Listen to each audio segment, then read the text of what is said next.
Hey, so in today's video I am going to share a very simple tip with you that spices up your photos just a little bit more. And that is the zoom blur. And this trick makes your photos look a bit more dynamic, but it also draws back the focus to the subject a bit more. And I personally feel like when your attention gets drawn to the subject, you're already one step ahead of creating a very good photo. And for example, what I did on this shot, this is a Porsche shot, it created a bit more of a motion blur in the photo, as if the car was moving at like top speed, although it was only going like 20 kilometers per hour, but you don't know that if I didn't tell you.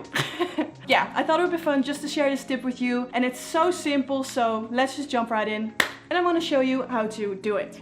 Alright, first up you bring your photo into Photoshop. Once you have your photo in Photoshop, go to select and then select subject. And then see how accurate the selection of Photoshop is. And if it's not accurate like mine, just take the selection tool and make some local adjustments to make sure your subject is fully selected. Keep in mind, the selection doesn't have to be perfect, because later on we're gonna work with a mask, so then we can just wash away some mistakes we made, so don't stress about that. And once you've made your selection, then invert that selection by clicking select inverse. And then I'm gonna copy and paste our selection. So everything that's gonna be zoom blur is gonna be a separate layer. And then I'm going into filter and I choose for the blur section. And then I'm gonna choose for radial blur. And as you can see, it pops up with spin blur or zoom blur. And like I said, we wanna go for the zoom blur. Although spin blur could also be fun if you want to switch it up. And when it comes down to the quality, I'm gonna choose for good.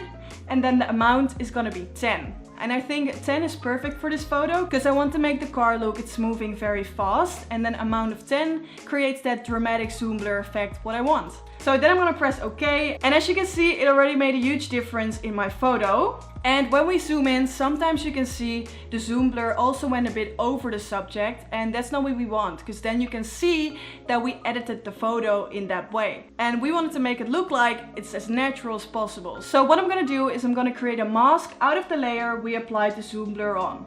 And then I'm choosing for my brush with the color black. Then I'm selecting my masking layer and I'm just gonna brush out some parts of the car that got affected by the zoom blur, which I wanna get rid of. And that is literally it. So it was super easy and simple, but I feel like it makes a huge difference in my photos. Definitely let me know if this trick was helpful for you. Actually, maybe you can tag me in the photos when you apply the zoom blur, because then I can see your work as well. I would love that actually. So that's it. I hope you enjoyed watching my video, and I also hope to see you in the next one. Okay, bye! Doei! Doei doei!